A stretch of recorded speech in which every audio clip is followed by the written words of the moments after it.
अर्जुन शूरवीरता के साथ श्री कृष्ण को रथ को दोनों सेनाओं के बीच खड़ा करने की आज्ञा दे देते हैं।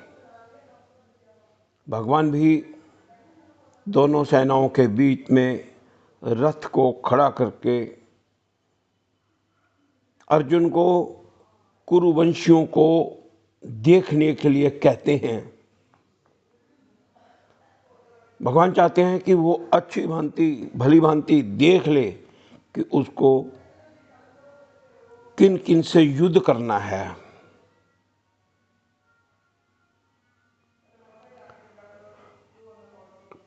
यही कुंती नंदन जिसने शूरवीरता के साथ कहा था कि मुझे मेरे रथ को दोनों सेनाओं के बीच में ले जाओ, वही कुंती नंदन कायरता से युक्त हो जाते हैं।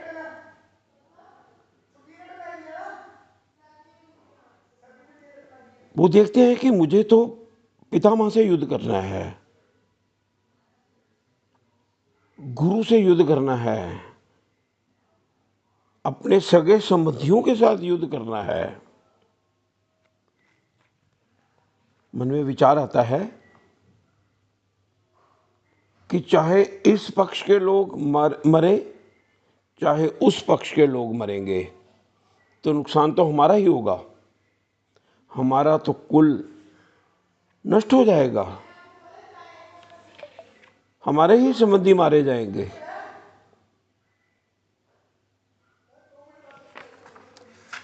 यह सोच धृतराष्ट्र की नहीं है। धृतराष्ट्र को तो केवल अपने पुत्रों के मरने की आशंका है, लेकिन अर्जुन को दोनों ओर के लोगों के मरने की आशंका से शोक हो रहा है, इसलिए उसमें कायरता आ जाती है। वह युद्ध के मैदान में ही कहते हैं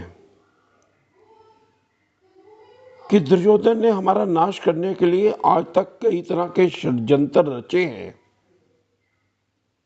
हमें अपमानित करने के लिए कई तरह के उद्योग किए हैं। हम कम से कम आधे राज्य के तो अधिकारी थे ही, उसको भी वह हड़प गया है, हमें देना नहीं चाहता है। लेकिन फिर भी वो अधर्म के मार्ग पर है। हम तो धर्म, कर्तव्य, पुण्य को जानने वाले हैं। ये सब जानते हुए भी दुर्योधन की तरह हम युद्ध भूमि में अस्त्र शस्त्र लेकर अपने सब जनों को मारने के लिए तैयार हो गए हैं।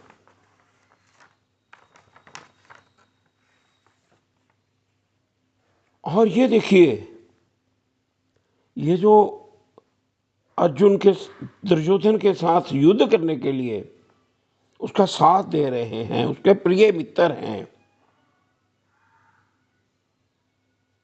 क्या यही उनका कर्तव्य है?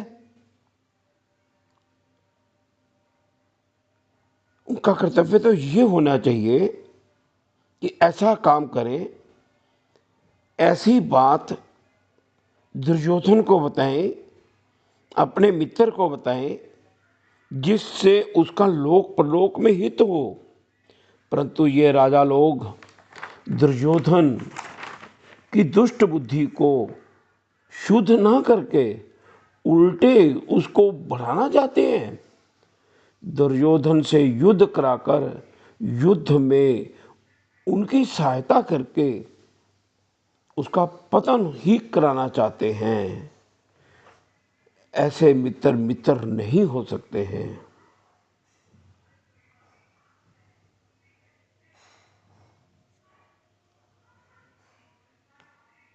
अर्जुन के अंदर भाव जागृत हो रहे हैं। यही भाव भगवान उनके अंदर से, जो उसके अंदर शंकाओं को उसने घेर रखा है, वो निकालना चाहते हैं।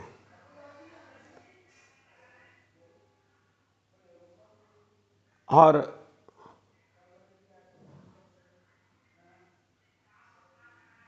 ये दोष बाहर निकलने के बाद ही अर्जुन इस युद्ध को ठीक प्रकार से लड़ सकेगा। राधे राधे। श्री राधा रमन लाल की जय, सद्गुरुदेव महाराज की जय, वृंदावन धाम की जय। अथ पंचदशोऽध्याय श्री भगवानुवाच ऊर्ध्वमूलमदशाखम् अश्वत्थं प्राहुरव्ययम् छन्दांसि यस्य पर्णानि यस्तं वेद स वेदवित् अधश्चोर्ध्वं प्रसृतास्तस्य शाखा गुणप्रवृद्धा विषयप्रवाला अधश्च मूलान्यनुसन्ततानि कर्मानुबन्धीनि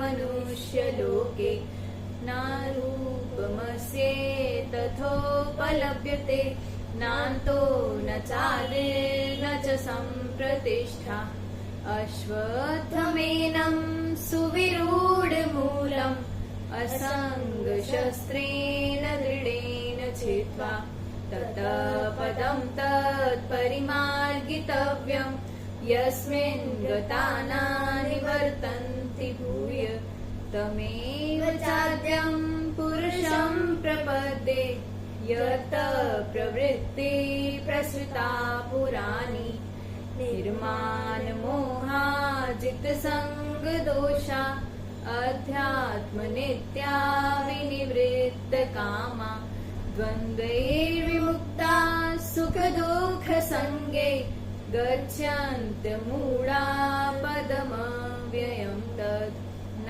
तद्भासयते सूर्यो न शशाङ्को न पावक यद्गत्वा न निवर्तन्ते तद्धाम परमं मम ममैवांशो जीवलोके जीवभूत सनातन मनः इन्द्रियाणि प्रकृतिस्थानि कर्षति शरीरं यदवाप्नोति यच्चाप्युत्क्रामतीश्वर गृहीत्वैतानि संयाति वायुर्गन्धानि वाशयात् श्रोत्रं चक्षुस्पर्शनं च रसनं घ्राणमेव च अधिष्ठाय मनश्चाय विषयानुपसेवते उत्क्रामन्तं स्थितं वापि भुञ्जानं वा गुणान्वितं विमूढानानुपश्यन्ति पश्यन्ति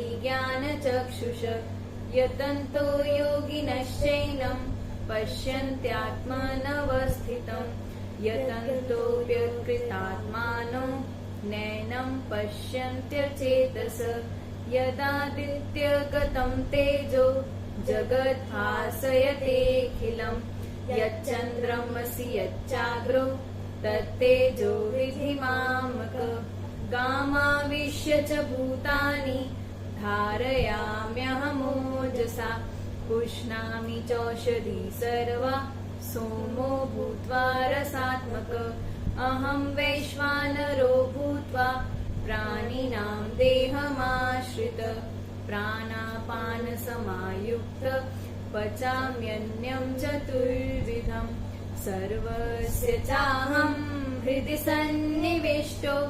मत्तस्मृतिर्ज्ञानमपोहनं च वेदैश्च सर्वैरहमेव वेद्यो वेदान्तकृद्वेदविदेव चाहं द्वाविमौ पुरुषो लोके क्षरश्चाक्षर एव च क्षर सर्वाणि भूतानि कूटस्थोऽक्षर उच्यते उत्तम पुरुषस्त्वन्य परमात्मेत्युदायत यो लोकत्रयमाविश्य विवर्तव्यय ईश्वर यस्मादक्षरमतीतोऽहम् अक्षरादपि चोत्तम अतोऽस्मि लोके वेदे च प्रथित पुरुषोत्तम यो मामेवं सम्मूढो जानाति पुरुषोत्तमं स